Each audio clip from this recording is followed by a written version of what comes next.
you fly at the speed of light, we will go around the Earth 7.5 times in 1 second. If we maintain that same speed, we can get to the moon in 1.3 seconds, and then we can go all the way to Mars in 4.2 minutes. Just enough time to make some noodles and a cup of coffee if you're fast. And if we carry on through the asteroid belt, maintaining our speed of 300,000 kilometers per second, we will reach the gas giant Jupiter in about 43 minutes. More than enough time to eat noodles, drink tea, and play a few games of blackjack. From here it will take us another 86 minutes to get to Saturn.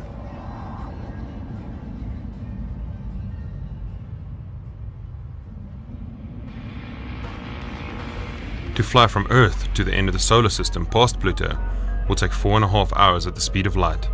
That's enough time to watch Fellowship of the Ring and the Two Towers. We maintain this speed, and it takes us 4 years to get to the nearest star. 4 birthdays, 4 Christmas dinners. Think of a job or something you have done for 4 years to get perspective on the time you're spending on board this ship.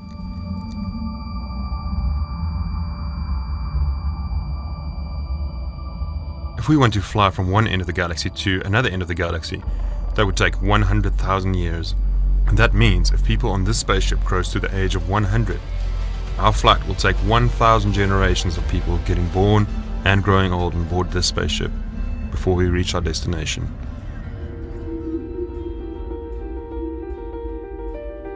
Finally, we reach the end of the Milky Way. 100,000 years of flying at incredible speeds. To get us to the next galaxy, we have to fly for 2.5 million years at this speed. We have to wait for another 25,000 generations to come and go before we get to our destination. Now we will attempt to journey to the edge of the universe, which will take 46 billion light years. We will go through 460 million generations of 100-year-old people before we get there, at which point we could possibly discover the multiverse. Astronomers estimate that the observable universe has more than 100 billion galaxies.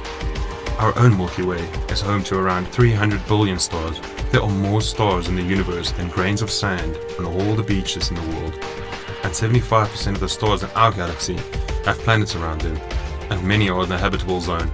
Considering that a teaspoon of sand has more atoms than all the stars in the observable universe, just imagine all the spontaneous chemical reactions happening with all the chemicals on all the planets surrounding all the stars, and then consider that the building blocks for life such as amino acids and proteins can spontaneously form in certain environments.